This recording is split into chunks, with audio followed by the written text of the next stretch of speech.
de la crise des Gilets jaunes, la CGT a appelé à une grande journée d'action vendredi 14 décembre pour réclamer une hausse immédiate des salaires, des pensions et de la protection sociale.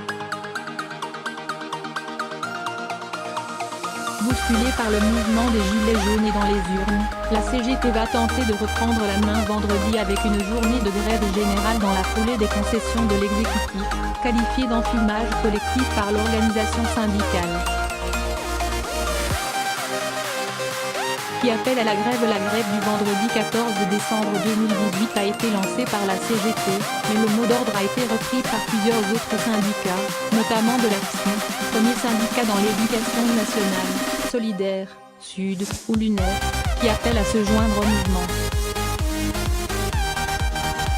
Pourquoi cette grève générale? La CGT veut protester contre l'absence de réponse concrète et immédiate du gouvernement et du patronat, qui génère une légitime colère dans la population. Une référence au mouvement des Gilets jaunes dont le syndicat dit partager la colère.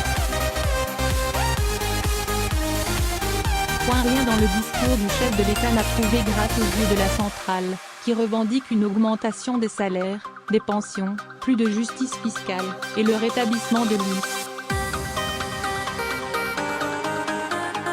Communiqué de la CGT.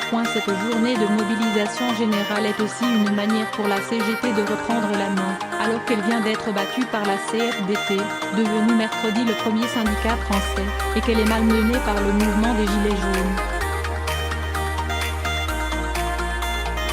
Une journée de grève pour se réaffirmer face aux Gilets jaunes. La CGT peine à se faire entendre et à se positionner par rapport aux Gilets jaunes. La centrale de Montreuil est mal à l'aise depuis le début du mouvement, souligne Dominique Anne Delpato, professeur de sciences politiques à l'Université de Bourgogne. Dans un premier temps, elle s'est tenue à l'écart, se méfiant de la présence de militants d'extrême droite et d'un discours anti-taxe. Puis lorsque la mobilisation a pris de l'ampleur, les syndicats étaient dans le déni, ils sont restés spectateurs, renchérit Anne Delpato. Cette position a été de plus en plus difficile à tenir au fur et à mesure des semaines. Lorsque le samedi 1er décembre, la CGT a organisé un défilé à Paris sur ses revendications parallèlement à celui des Gilets jaunes, il n'a rassemblé que 2100 personnes, selon la préfecture. Enfin, CGT et FO doivent constater que les Gilets jaunes ont obtenu davantage que. Nous n'utilisons pas de mode violent d'expression et peut-être que nous avons été moins bons en termes de la communication aussi. Les Gilets jaunes de ce point de vue, c'est une réussite. Yves Berrier, secrétaire général de FO. Un trafic quasi normal. Pour reprendre la main, la CGT compte beaucoup sur une mobilisation interprofessionnelle.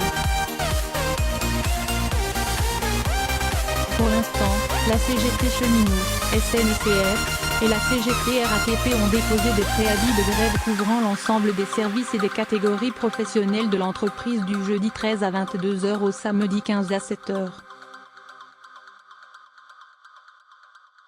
D'après les prévisions annoncées par la direction jeudi, le trafic sera quasi normal vendredi dans les régions. Il n'y a qu'en Île-de-France qu'il sera légèrement compliqué, avec 4 trains RER B sur 5 pendant les heures de pointe et 3 trains sur 4 pendant les heures creuses. En Nouvelle-Aquitaine, quelques TER ont été annulés, mais les perturbations devraient rester très légères. Il est possible de suivre le trafic en temps réel ici. Des perturbations dans les écoles. Des perturbations sont également à prévoir dans les écoles. Les enseignants, le personnel scolaire et les étudiants ont été invités à faire grève. Certaines garderies du matin dans les écoles maternelles seront fermées et le fonctionnement des restaurants scolaires sera modifié. La CGT invite les parents d'élèves à contacter les établissements pour en savoir plus. À Bayonne et à Anglet, près de la moitié des écoles publiques ne pourront pas offrir d'accueil périscolaire, le matin comme le soir. Les services de cantine seront eux aussi perturbés, et il est conseillé aux parents de prévoir des pique-niques pour leurs enfants.